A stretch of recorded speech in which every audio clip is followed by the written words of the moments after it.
This program sponsored by SS Gold Work. अल्लामान English medium school का उद्घाटन।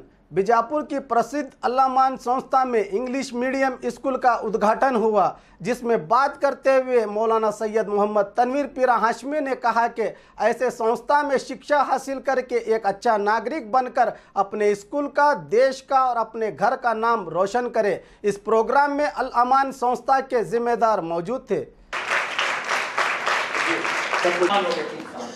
30 साल हो गए अल्लामान। 30 साल पहले जो आपने चराग रोशन किया था, आज इसकी रोशनी बहुत दूर दूर दूर तक पहुंची है। मैं जानता हूं कि अल्लामान के बहुत सारे स्टूडेंट्स आज ऑफिसर बने हुए हैं, अल्लामान के बहुत सारे स्टूडेंट्स आज डॉक्टर बने हुए हैं, अल्लामान के बहुत सारे स्टूडेंट्स आज एडवोकेट बने हुए, इंजीनियर बने हुए, प्रोफेसर और टीचर बने हुए हैं। अल्हम्दुलिल्लाह, मैं जानता हूं, मुझे पता है। आपसे भी मेरी यही ख्वाहिश है कि आप पढ़ लिख कर